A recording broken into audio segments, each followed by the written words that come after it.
SCC or Semirara Mining and Power Corporation. Sobrang daming news na nailabas tungkol sa stock na to dahil sa mga recent developments pagdating sa Department of Energy patungkol sa coal contracts nila.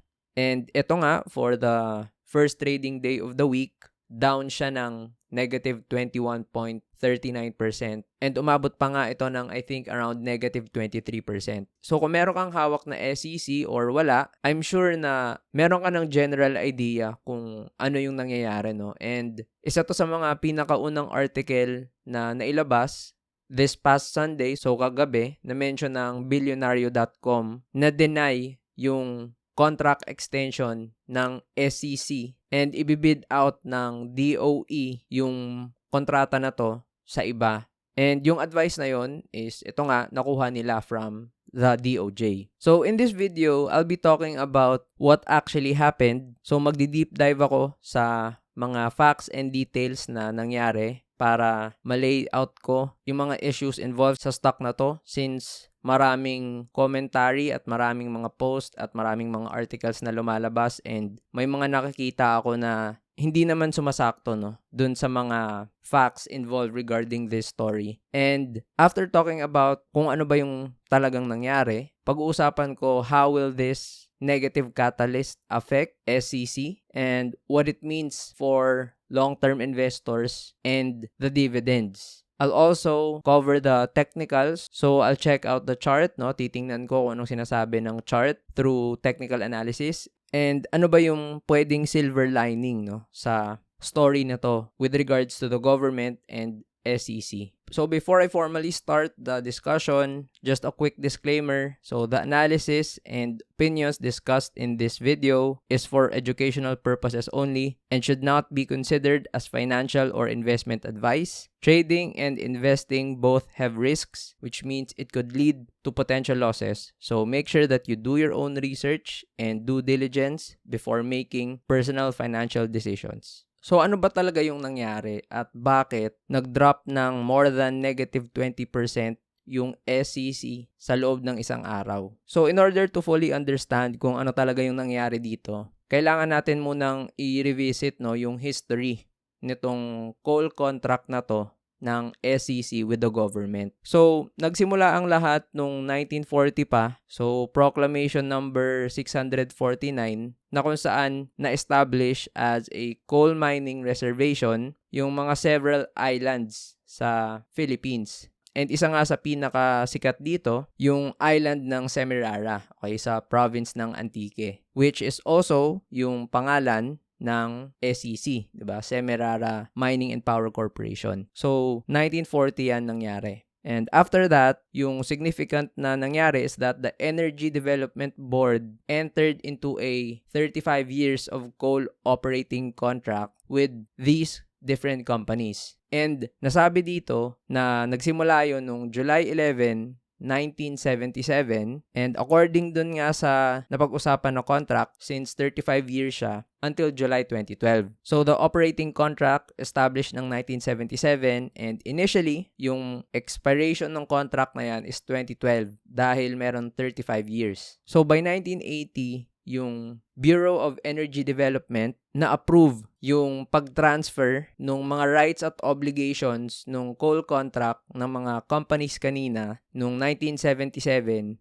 na mailipat sa Semirara Coal Corporation. So, ito na yon, yung contract na transfer sa SEC. So, na-transfer lang yung contract pero hindi naman nagbago yung contract expiry niya. 35 years pa rin. So, 3 years na ang nakalipas nung na-establish yung contract. So, may natitira pang 32 years, no, para sa kontrata for SEC. And then, around 2008, napag-usapan, so na-negotiate at na-approve na instead of the July 2012 na expiry, na-extend siya ng July 2027. So, nadagdagan ng 15 years. And sabi nga dito, on the basis ng 1987 Constitution, legal naman because ang sabi dito, yung contract is pwedeng 25 years tapos renewable for not more than 25 years. So kung i-add natin yung 25 plus 25, syempre 50 years yun. So ito yung contract previously, 1977 to 2012, naging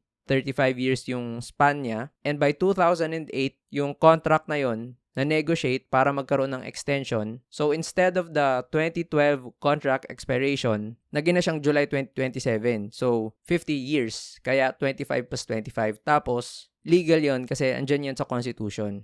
Tapos, at the present, eto na yung mga lumalabas na mga articles, no, simula pa kagabi. Tapos, earlier today, na kung saan naglabasan na yung mga negative news na kung saan hindi na pumayag yung DOE na i-approve yung extension pa ng contract ng SEC kasi mag-expire na nga ng 2027. And may advice yan from the DOJ kasi syempre, sabi sa Constitution natin, 25 plus 25 lang. So, max lang yung 50 years. So, probably from the advice of the DOJ sa DOE, hindi na pwedeng i-extend pa dahil nabigyan na sila and ito na nga yung max na 50 years. So, ito yung timeline and at the present, eto na, no? 2026, the DOE denies the extension for SEC. So far, ito yung mga facts pa lang na napag-usapan. So, DOE denies the contract extension of SEC and SEC will still operate, no, for the whole 2026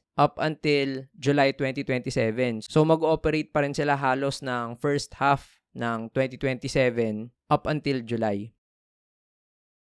So, the big question is, how will this affect SEC? Yung pag-deny ng contract extension nila. So, if you're still new to the stock market, baka hindi mo pa alam yung mga bagay na to. Or if you've been trading or investing, no, onting refresher lang. So, this island is yung Semirara. And zoom in lang ng onte. So, ito yung island kung saan nagmamine yung SEC ng coal. So, Semirara Mining and Power Corporation, stock code SEC, sila yung largest coal producer sa Philippines and actually, monopoly sila, no? Lagpas 90% ng coal production sa country galing sa nila or business nila yan. And aside from mining coal, they also produce power gamit yung mga coal-powered na mga plants, no? So, basically, yung SEC, yung revenue niya, so, around 70% nasa coal segment dahil yan sa pag-mine ng coal. And yung 30% ng revenue nila is power segment, no? Nakukuha nila sa pagbenta ng power or ng kuryente. So, pagdating sa power segment, meron silang dalawang main companies, yung SCPC tapos SLPGC. And pagdating sa coal segment, yung 30% nun ng namamine nila na coal, nabibigay nila sa domestic na mga businesses, no, dito sa Pilipinas, whether sa coal-powered na plants or di kaya sa mga industries sa Philippines. Tapos, yung 70% ng namamine nila na coal, pinapadala nila sa ibang bansa. And majority ng international export na yan, napupunta sa China. So, in a nutshell, makikita natin dito na yung 70% ng business ng SEC relies heavily on mining coal. And yung 30% nila na power generation, although ang main business niya is pagbebenta ng kuryente, somehow affected pa rin siya ng coal mining because integrated yung system nila dahil coal-powered nga itong mga electric plants na to. So again, how will this affect SEC? So pinakauna dyan, syempre coal mining revenue can go near zero. So isipin niyo yun, yung coal segment niya, 70% ng business ng SEC. So kung wala na silang kontrata at hindi approved ng government yung pag-mine nila ng coal, so syempre paano sila makakapag-mine ng coal kung wala na silang right na gawin yon? So kung hindi sila makakapag-mine, paano sila magkakaroon ng revenue or ng income from that segment or that sector, di ba? So, from previous financial records, no, depende kung saan mo tingnan, around 40 billion pesos yung pwedeng mawala sa SEC pag nawala yung right nila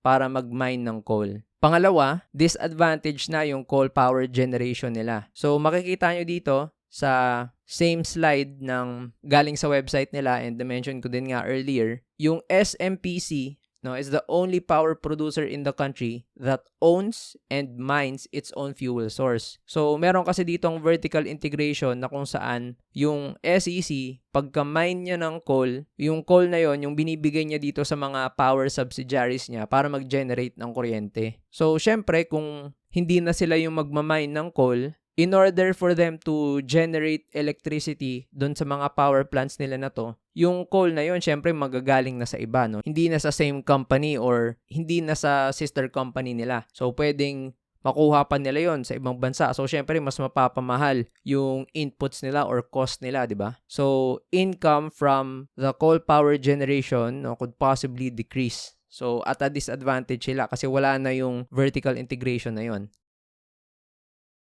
Also, kung ang matitira na lang sa business ng SEC is yung coal power generation, may issue din yon pagdating dito sa government. Because I've mentioned this previously sa mga videos before na yung Philippines, no, meron tayong pledge to raise the renewables na source as a source of electricity. So, around 2024, yung power generation from renewable energy nasa 22%. Tapos may pledge na by 2030, magiging 35%. And by 2040, 50% daw ng power generation sa Pinas, 50% comes from renewables. So, ayan yung goal ng Philippines. So, ibig sabihin, mas magde-decrease pa further yung possible na income ng power generation na coal kasi karamihan naglilipatan na sa renewable energy. So, eto nga, no, nagkakaroon na ng decline sa coal because of clean energy, which of course includes solar, wind, at marami pang iba. So, if this news ngayon is negative dahil sa effect niya sa SEC, ano naman ngayon yung effect nito sa mga investors at lalo na sa dividends? So, balik ulit tayo sa slide kanina talking about the facts. So, sabi natin, DOE na deny nga yung extension ng SEC, pero yung SEC will still operate until July 2027. So, ibig sabihin, buong 2026, meron pa naman siyang operation, so meron pa rin siyang makukuha pera dyan. Pero, pag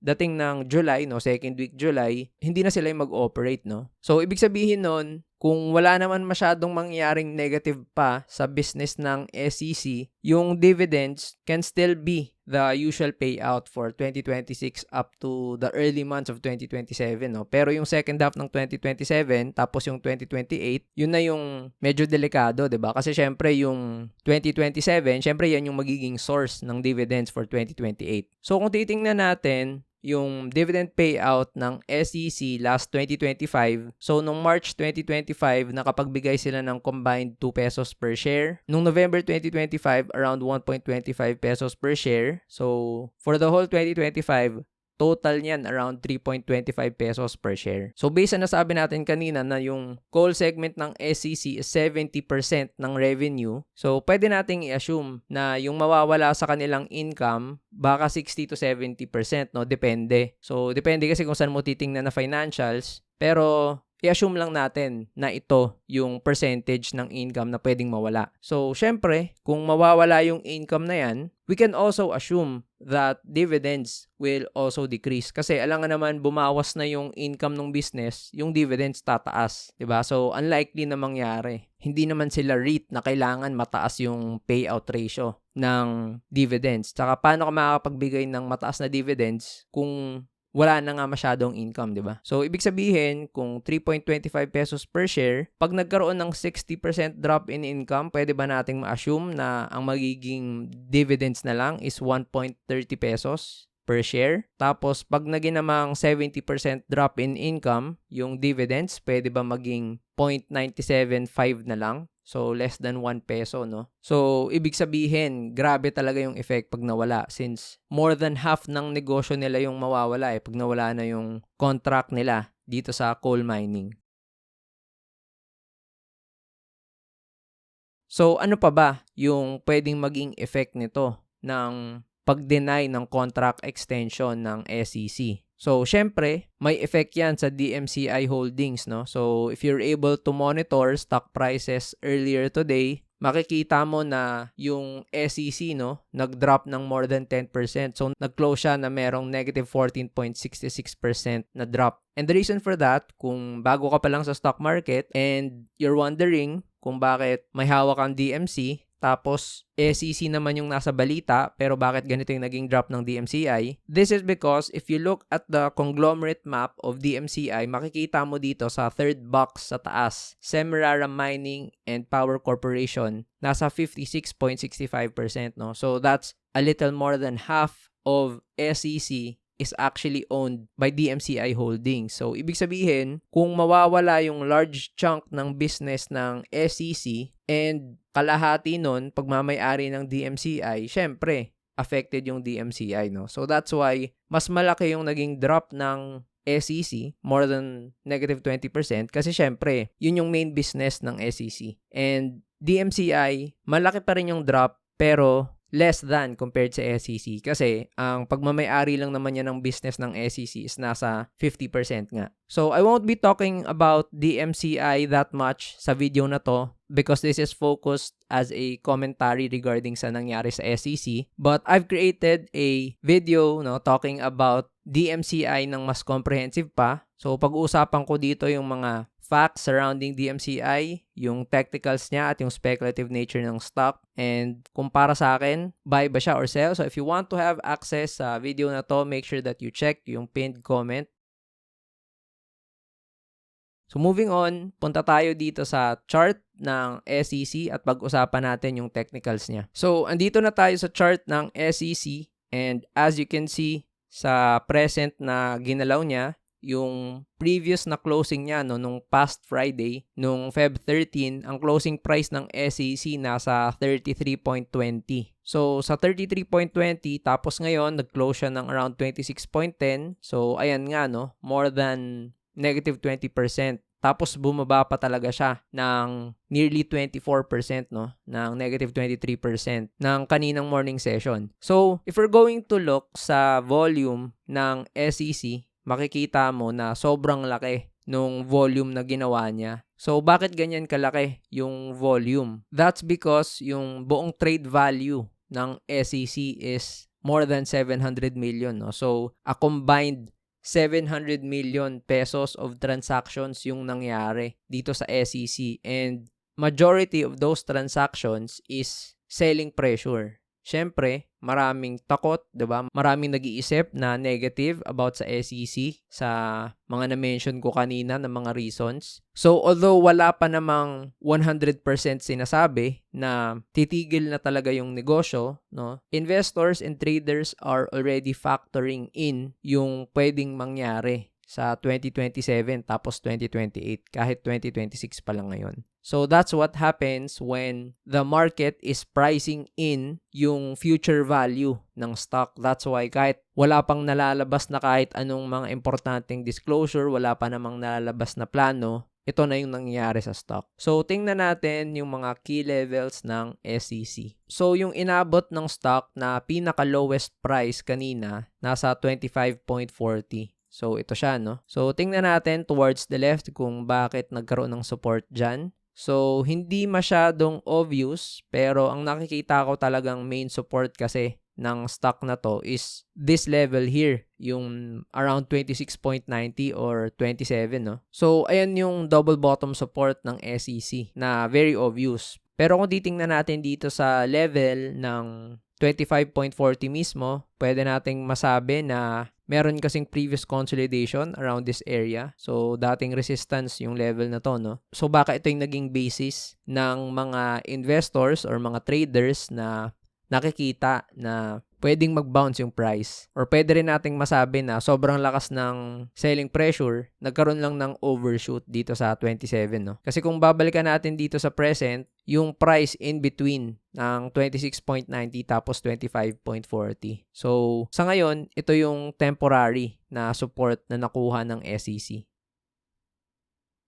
So, ngayon, since the price has already closed below 26.90, and nung nakita ko to kanina during the morning and afternoon session, medyo nahihirapan talaga siyang mag-close above 27 So, para sa akin, itong level na to is the immediate resistance for SEC, yung 26.90 na yan. And of course, after that, yung resistance na next is yung open price niya na kanina, which is 29.20. So, ibig sabihin, in order for SEC to go back sa above 30 na price level, kailangan malagpasan niya yung R1 and R2. Pero syempre, hindi yan mangyayari unless magkaroon ng mga significant na mga catalyst na positive, no? Na mapakita ng SEC kung may chance pa bang baguhin yung mga news na yon or kung meron pa silang magagawang way para ma-renegotiate at mapabago yung isip ng DOE, no? Or di kaya yung DOJ. Kasi naglabas na ng ganong announcement, pero syempre, magkakaroon pa yan ng mga kung ano-anong discussions, no, involving that. Syempre, malaking operations yan, tapos malaking pera yung pinag-uusapan dyan. So definitely, we're going to see different articles pa na lalabas, no,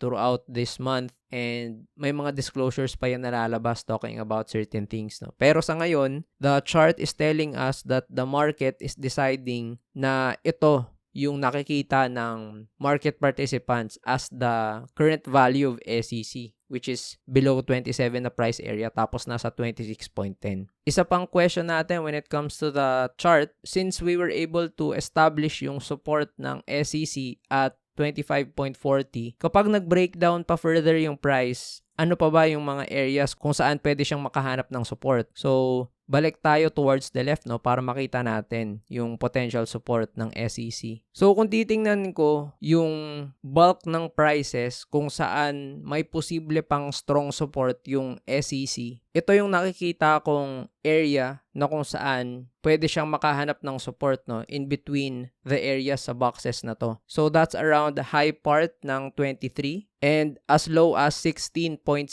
no. So, pag in-extend ko yan dito, ibig sabihin, pag nabutas yung SEC, yung levels na to, around these levels pa siya pwede makahanap ng support. So, hindi ibig sabihin yan na pag nabutas na yung level na to, automatic pupunta siya dito sa 1660, no? Kasi syempre, merong mga traders or mga investors dyan na susugal sa SEC na doon nila nakikitaan ng fair value yung stock na to. So, pwede siyang mapulot anywhere around this level, no? It's just that ito yung nakikita ko na area na kung saan may bulk ng pwedeng maging support.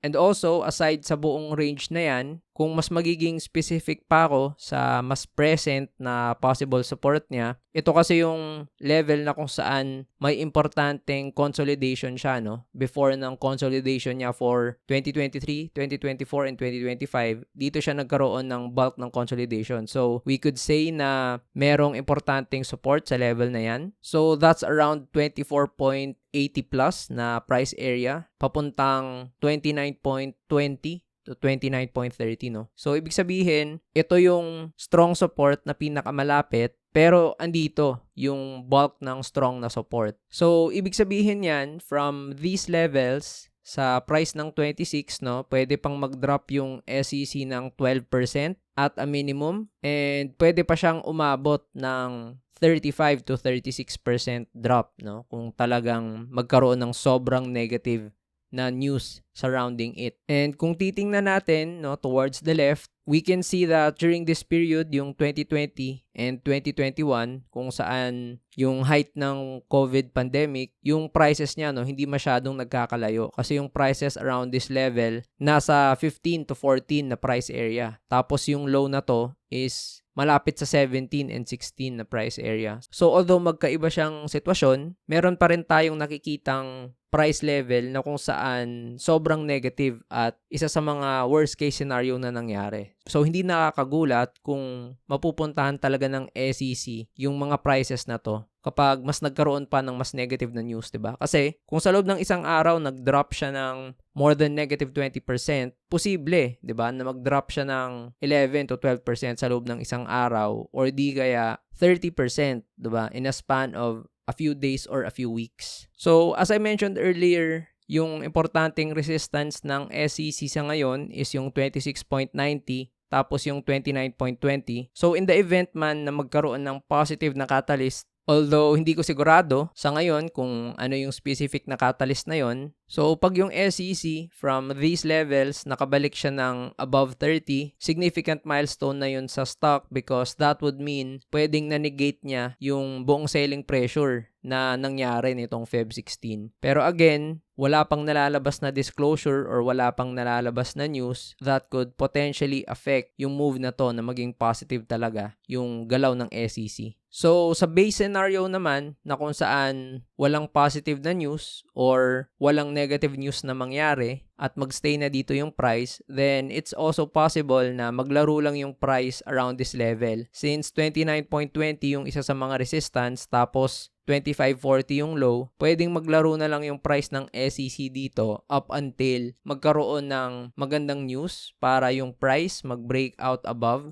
Tapos ito na, puntahan niya na yung above 30 na price area or di kaya nagko-consolidate lang siya tapos biglang may lumabas ulit na negative news, ayun na yung pwedeng magpa-breakdown ng stock papunta sa ilalim.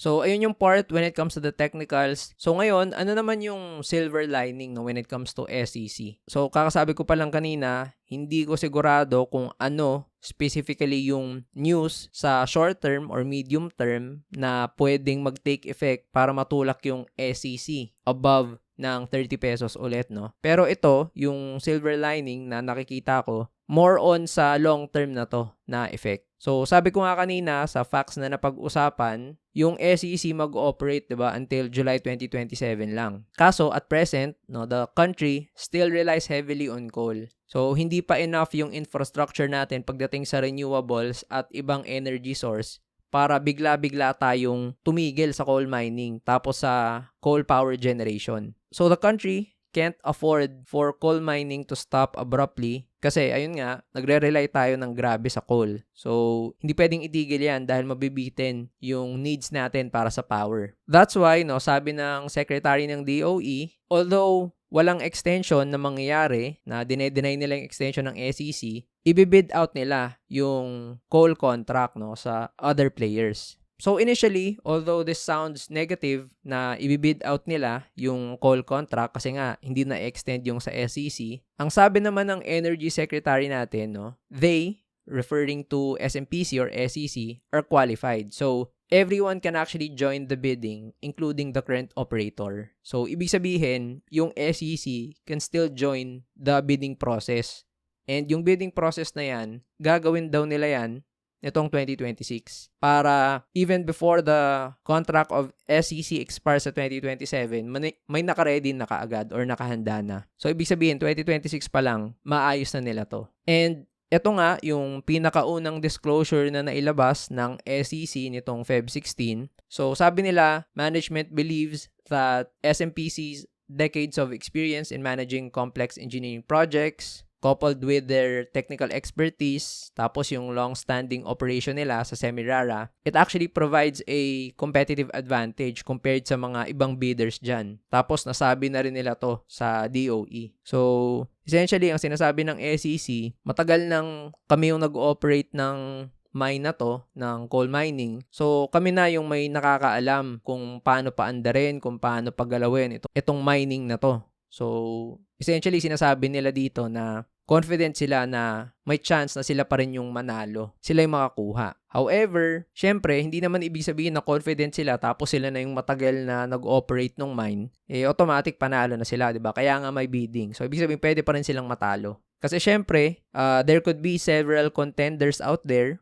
Syempre, malaking pera yan, di ba? Sabi nga natin kanina, nasa 40 billion yun, di ba? Yung revenue na nakukuha ng SEC, approximately 40 billion, depende kung saan mo tingnan. So, syempre, maraming mga companies dyan na magbibid para dun sa operations na yon, sa contract na yon. And may isang article ako na nabasa na kung saan the government will also allow foreign companies to have joint ventures with Philippine companies, diba? So, ibig sabihin, posible na merong foreign company na marunong na sa coal mining or di kaya marunong na sa iba't ibang upgraded system ng coal mining tapos makikipag-partner sila sa isang Philippine company. So, potentially, no, pwedeng maging mas better pa yon sa SEC. Pwedeng mas maging efficient pa sila. Pwedeng mas advance yung technology nila, 'di ba? So hindi natin pwedeng masabi na sila na yung dating gumagawa ng coal mining sa Pilipinas na automatic sila na kaagad. But still, sa ngayon, isa yun sa mga silver lining na nakikita ko pag yung SEC pa rin yung nanalo sa bidding this year. So,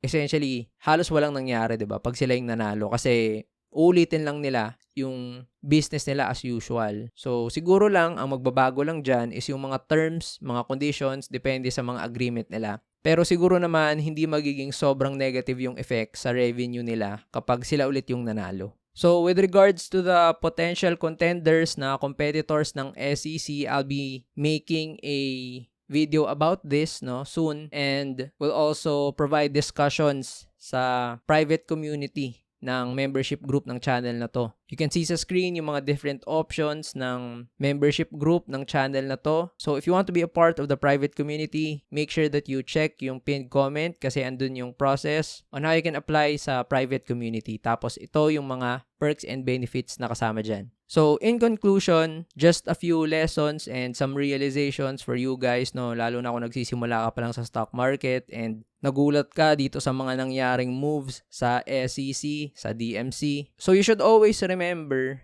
na high dividends or stocks na merong good dividend yields is not the only criteria for buying stocks. So, madalas kasi, nababasa ko sa mga articles, nababasa ko sa mga posts na mga newbie investors, madalas ang binibili nilang mga stock yung mataas yung dividends, diba? Kasi syempre, kunwari meron kang 100,000 na ilalagay, tapos ang div yield 8 to 10%, ibig sabihin may makukuha kang 8,000 to 10,000 every year, 'di ba? Okay na walang ginagawa. But you need to understand na hindi ibig sabihin na ang isang stock maganda yung dividends, mataas yung dividend yields, automatic ganun na lagi yung dividends noon. Tapos never na siyang magbabago. Because there are several factors that can affect stocks that will definitely affect their dividends in the future, 'di ba? Kagaya nga nito ng SEC. Napag-usapan ko kanina na kung saan pag nawala yung coal mining segment nila, imposibleng parehas pa rin na dividends yung mabibigay nila kasi kung bababa yung income, malamang bababa din yung dividends. So, aside dun sa dividends pa, syempre bababa din yung stock price nila. So, nalugi ka na sa dividends, lugi ka pa sa capital appreciation, 'di ba? Tapos pag nagkaroon pa ng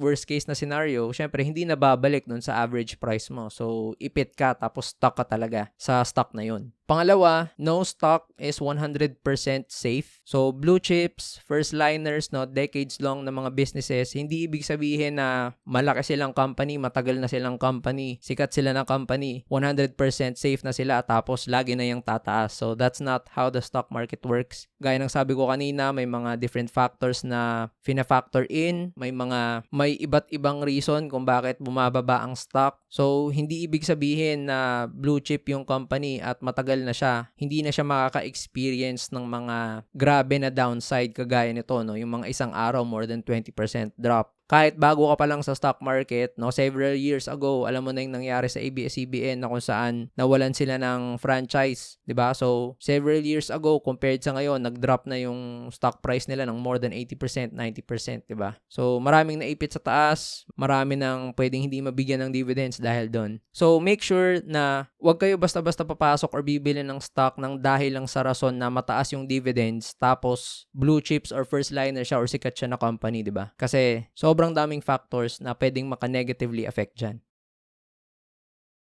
So lastly, I just want to share this logo or itong emblem na to ng Royal Society of London. So, yung motto kasi nila is itong nasa baba, yung nullius in verba, which translates to take no one's word for it. So, ang gusto ko lang naman sabihin dito in relation to the stock market at sa mga nababasa, naririnig or napapanood nyo. So, don't blindly follow recommendations. Di porket sikat na content creator, tapos nagre-recommend ng isang stock, bibilin mo na agad-agad, tapos gagayahin mo na yung mga picks niya, yung mga stock na mga nire-reco niya or sinasabi niya. Hindi porket may nire-recommend yung specific na analyst or specific na broker, bibilin mo na kaagad. So, this advice, even includes me and the things that I talk about here. So, make sure that you do your own research and supplement the things that you read, that you hear, and you watch so that you will come up with better stock market decisions, whether you're investing or whether you're trading. So, how about you guys? What do you think about SEC? So, let me know in the comment section kung ano sa tingin nyo yung mangyayari dito sa stock na to in the future and itong present. Also, if you haven't watched yung mga videos ko talking about specific stocks, make sure that you click sa upper right. And mga videos ko naman talking about stock market lessons, click the bottom right. Also, make sure that you like this video and subscribe sa channel na to so you'll be updated sa mga future videos na i-upload ko pa in the future.